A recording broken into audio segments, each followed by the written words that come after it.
Doctor عبد القدیر خان نے ان گناہوں کی بھی معافی مانگی ہے جو شاید ان سے کبھی سرزد نہیں ہوئے۔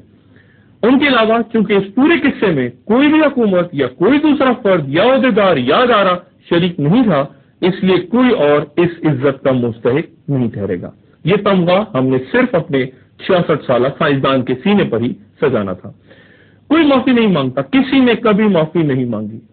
میرے ذہن میں پاکستان کی 56 سالہ تاریخ گھومتی ہے معافیوں کے حوالے سے، جن کی انگلیوں میں 1-1 لاکھ ڈالر کی انگوٹھیاں اور جن کے گلوں میں 1-1 لاکھ اسٹرلنگ پاؤنڈز کے نیکلس چمکتے رہے، انہوں نے بھی کبھی قوم سے معافی نہیں مانگی۔ جن کے لانز میں 2-2 لاکھ کے کتے اور اسطبلوں میں 60-60 لاکھ کے ارجنٹائنی گھوڑے، 10-10 لاکھ کے اونٹ، 6-6 لاکھ کے کتے اور 40-40 ہزار کی بھیڑیں پلتے رہے، انہوں نے بھی کبھی قوم سے معافی نہیں مانگی۔ وہ جو کئی بینک خالی کر کے ان جاگیروں پہ آج بھی قابض ہیں، جن کی پیمائش کو بھی کئی سو ملازمین درکار ہیں، اور جن کے مرید ان پر ہر سال کروڑوں کے چڑھاوے چڑھاتے ہیں، اور جن کے ہوٹلوں کے بل کئی کروڑ سے تجاوز کر جاتے ہیں، انہوں نے بھی کبھی اس قوم سے معافی نہیں مانگی۔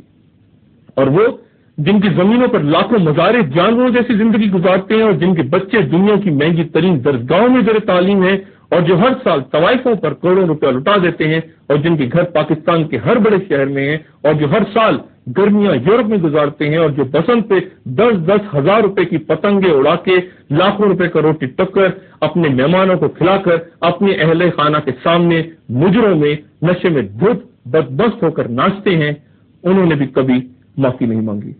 جن کی اگلی 10 پشتیں دودھ سے نہا سکتی ہیں، سونے کے نوالے کھا سکتی ہیں اور چاندی کے بستروں پر آرام فرما سکتی ہیں، جن کے الیکشن کمیشن میں جمع کروائے گئے گوشواروں میں درج جائیدادوں سے زیادہ ان کے ملازمین کی ملکیتیں ہیں، انہوں نے بھی کبھی قوم سے معافی نہیں مانگی۔ 1985 سے لے کر 1999 تک اس ملک کے بینکوں اور مالیاتی اداروں نے 30 ارب روپے کے قرضے معاف کیے، یعنی 166 ملین روپیہ ماہانہ۔ یہ سیاسی حکومتوں کے دور تھے، کسی نے قوم سے معافی نہیں مانگی۔ اس کے بعد پچھلے 4 سالوں میں 25 ارب روپے کے قرضے معاف ہوئے، یعنی 520 ملین روپے ماہانہ یا 17 ملین روپے روزانہ۔ کسی نے قوم سے معافی نہیں مانگی۔ یہاں 1994 سے لے کر 2002 تک سوشل ایکشن پروگرام کے نام پر 600 ارب روپیہ کھایا گیا، اور جہاں ٹرانسپیرنسی انٹرنیشنل کی رپورٹ ہمیں یہ کہتی ہے کہ تعلیم کے شعبے میں آج 92%، صحت کے شعبے میں 95% اور عدالتوں میں 98% کرپشن ہے، کوئی متعلقہ وزیر یا جج ٹی وی پر آ کر قوم سے معافی نہیں مانگتا۔ ہر دوسرے مہینے ریلوے پھاٹکوں پر غیر ذمہ داری سے بے شمار افراد مارے جاتے ہیں، لیکن کوئی وزیر ریلوے معافی نہیں مانگتا۔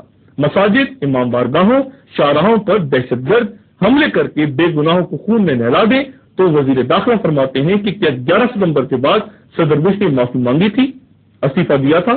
کوئی قوم سے ٹی وی پر معافی نہیں مانگتا۔ قوم کو افغانستان میں امریکہ کی لڑی جانے والی لڑائی جہاد بتائی جاتی ہے۔